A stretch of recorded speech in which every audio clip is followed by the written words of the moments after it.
when the galaxy learned humans are gentle on the outside, monsters within the crew of the survey ship. Aurora's Edge had been traveling through the Seraphis cluster for months. That galaxy knew humans as polite, curious, and outwardly fragile creatures. They were the species that smiled twisely, that offered greetings to strangers, and whose ships often looked more like floating gardens than war machines. Most civilizations considered them harmless. Even charmingly naive. Commander Rilo of the Kethari patrol fleet had watched the human convoy approach through his scope, curiosity mixed with disbelief. The humans' flagship, the Hopebound, glided smoothly through the nebula, lights twinkling like fireflies in the darkness. Its crew moved with a calm confidence, waving at the Kethari vessel in gestures of peace. Rilo shook his head. "They are so soft," he muttered to himself. "How could something so gentle survive out here?" The humans hailed them. The transmission crackled, but the voice was clear and warm. "Greetings, travelers. We seek knowledge and friendship." Rilo's crew exchanged skeptical glances. To the Kethari, humans were physically weaker than most species they had encountered.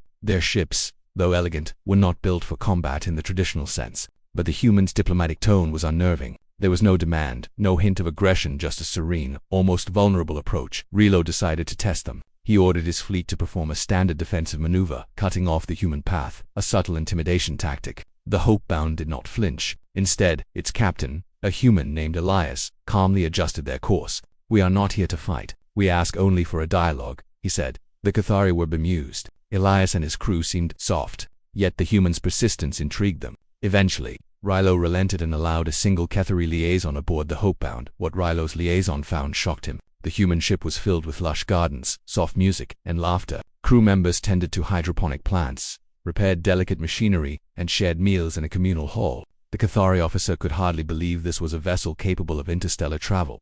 But there was an underlying tension, subtle and almost invisible, in the way the humans trained, in the quiet discipline of their eyes when they practiced simulations. There was a sense of readiness, a careful preparation that belied their gentle exterior. After a few hours, the humans suggested a joint exploration of a nearby asteroid cluster rumored to harbor ancient artifacts. Rilo watched the humans work, expecting awkwardness, expecting fragility, but found efficiency, precision, and adaptability. They moved through the asteroid field with a fluidity that seemed almost effortless. And then it happened. A rogue Kethari ship, unaccounted for in the patrol fleet, appeared from the shadows of a large asteroid. It fired a pulse cannon at the human vessel, a direct attack meant to test their defenses. The humans did not panic. They calmly initiated emergency protocols, and the Hopebound's shields shimmered with a light that was far stronger than anyone expected. Rilo's jaw tightened. "Impossible," he muttered. "Their hulls, their shields." The humans did not retaliate immediately. They maneuvered gracefully, evading attacks while keeping civilian modules safe. But when the rogue Kethari ship made a second aggressive move, something changed. The humans activated the Hopebound's combat systems, and the ship itself seemed to come alive. Weapons that had appeared ornamental now thrummed with energy.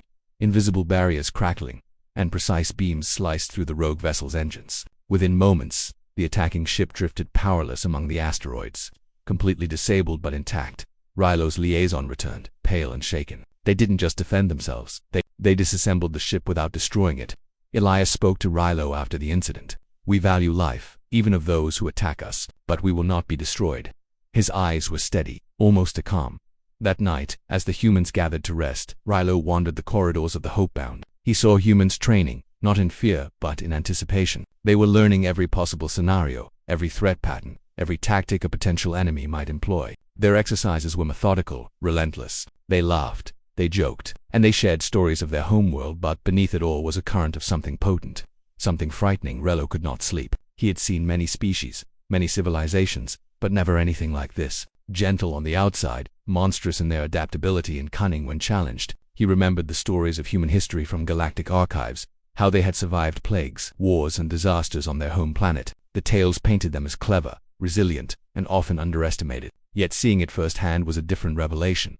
Over the next few weeks, the humans guided the Kethari through uncharted regions, showing them ruins, alien habitats, and ancient artifacts. They approached every encounter with diplomacy, kindness, and patience. But always there was a precision, a control, a preparedness that suggested consequences for failure. When an unstable alien vessel tried to trap the humans with a gravity snare, the humans did not panic. They analyzed, predicted, and neutralized the trap before it could fully engage. When a predator species attacked their landing party, the humans fought back with calculated efficiency, never reckless, and always with minimal casualties. The Kethari began to whisper among themselves, "Are humans predators?" One evening Rilo approached Elias directly. Why do you appear so gentle, so approachable, when clearly you can destroy any of us if you wish? Elias smiled faintly. Because survival does not require aggression. It requires understanding. But when our lives or those under our protection are threatened, then understanding alone is not enough. Rilo nodded slowly, unease settling in. The human's philosophy was alien in itself.